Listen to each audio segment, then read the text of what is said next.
Halo, assalamualaikum warahmatullahi wabarakatuh.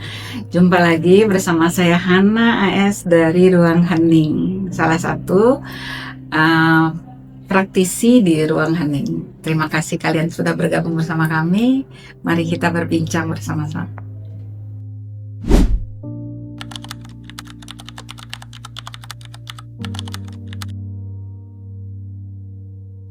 Penting banget itu kalau mau menikah itu semuanya itu mesti berbenah-benah. Kita bukan kayak ambil apa sih, kucing dalam karung ya, kalau kata bahasa kamu ini, bahasa zaman dulu, ambil kucing dalam karung. Tapi kamu ketemu sama pasangan kamu itu, kamu udah melihat dia emosinya cocok apa enggak. Nah, kalau orang Jawa itu kan ada bobot, bebet, bibit gitu loh. Itu penting menurut aku. Kenapa? Karena ini akan membantu kita untuk kelangsungan rumah tangga kita. Ini hasil karya dari orang-orang terdahulu kita, orang tua-tua dulu, yang mereka itu hasil lakon, hasil mereka duduk tenang, mereka dengan ibadah spiritual mereka, dan mereka membuat satu jamuan, satu ramuan, satu obat untuk satu undang-undang, satu hal yang baik untuk kita semua untuk memasuki rumah tangga.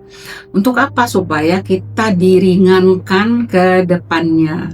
Bagaimana kita memilih pasangan kita, bagaimana kalau dalam Islam kan dibilang sekufu. Itu penting. Kenapa? Karena sekufu itu dia mengatur bagaimana cara pola pandang kita di agama yang sama, untuk tidak tabrakan dengan yang lain.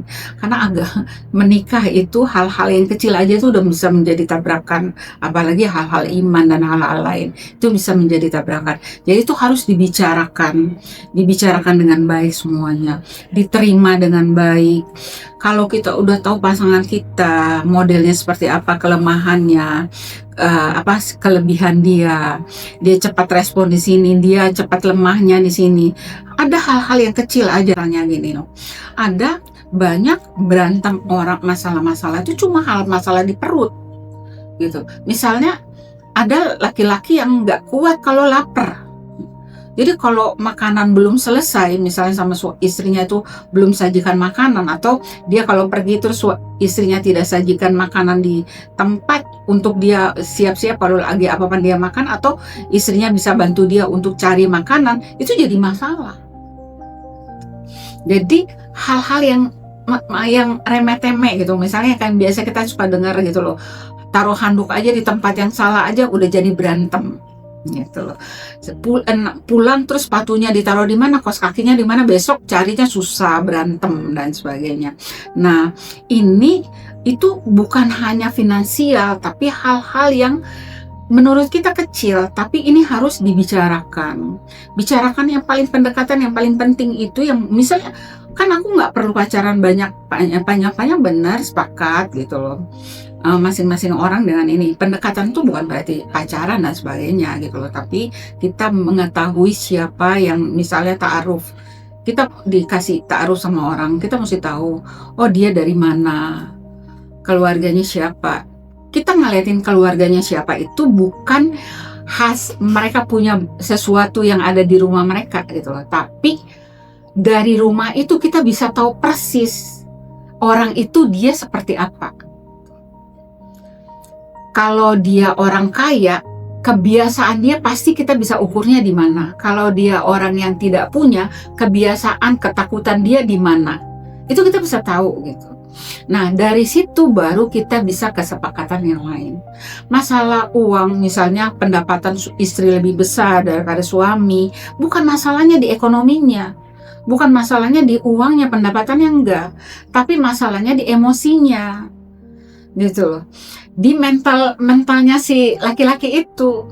Kalau laki-laki itu punya isu mental health, atau dia punya isu dari keluarga yang tidak punya, terus dia udah mulai rendah diri di situ, nah itu akan menjadi masalah walaupun itu diomongin terus. Walaupun itu nggak apa-apa kok, ini kan duit kita bareng gitu, tapi itu pasti akan jadi masalah. Kenapa? Karena dia belum selesai dengan perasaan dia terintimidasi dengan masalah uang. Jadi bukan masalah-masalah yang harus satu masalah itu kita mesti mencari akar, supaya kita tahu persis masalah yang paling mendasar itu di mana. Nah, menikah makanya kita perlu banget belajar, kita perlu mengenal bobot, bebet, bibit itu untuk kita mengetahui akar asal orang ini. Jadi, oh iya dia lemahnya di sini, oh dia kurangnya di sini, oh dia lebihnya di sini, supaya kita juga bisa menyesuaikan dengan kelemahan kita atau kekurangan kita. Tapi kalau kita cuma bilang, wah masalahnya karena memang masalah uang, wah rame semua bicarain, bukan di situ bos gitu.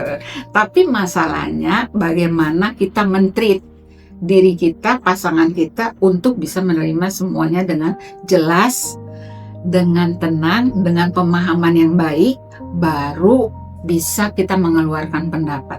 Bagaimana kita bisa mengeluarkan pendapat jika kita belum tahu mana yang harus kita bicarakan? Akhirnya ngaco, biasanya tuduh menuduh, oh kamu sombong karena duit kamu udah banyak, oh kamu nih mulai merasa kamu yang mengatur rumah ini ya karena kamu yang punya duit. Yang punya duit juga perempuan, wah saya punya duit, saya dapat duit banyak, kamu mesti dong ikutin saya. Wah bukan begitu. Menikah itu bergandeng tangan, berjalan. Duit dari manapun, ya itu duit bersama. Makanya mesti ada kesepakatan, mesti sampaikan. Besok lusa kalau aku punya duit, aku dapat berapa persen ya buat aku sendiri, buat keluarga, buat rumah tangga ini berapa persen. Itu harus dibicarakan. Tapi kalau itu tidak bicarakan, udahlah duit aku, duit kamu, ya udah nggak apa-apa. Orang menikah ini nothing tulus. Menikah itu harus ada ketulusan. Kalau nggak ada ketulusan, repot. Menikah itu bukan hitung-hitungan, sayang. Bukan matematika. Kalau menikah kita udah matematika, udah hitung-hitungan, ada polisi di dalam rumah kita, ada jaksa, ada guru, iya kan? Ada orang tua, itu ada di dalam di depan kita nih, di muka kita. Jadi kalau orang kan, oh ini jaksa nih, kita mulai nuntut gitu, penuntut. Oh kamu begini, kamu salah gini. Kalau mulai di ini, wah nyelidik, wah dia dari mana nih? Ini masalahnya nih gitu. Terus kalau kita mau sok bijaksana, mulai jadi orang tua. Kamu tuh harus begini. Jadi dikasih semua pendapat-pendapat yang baik, padahal dia nggak melakukan itu. Jadi menikahlah dengan dirimu dulu. Kenali dirimu dengan baik, kenali siapa kamu, apa yang kamu inginkan, baru kamu mulai menginginkan untuk menikah dengan orang lain. Karena menikah itu menjadi melebur, bukan bersama lagi, tapi udah melebur. Dia adalah kamu dan kamu adalah dia.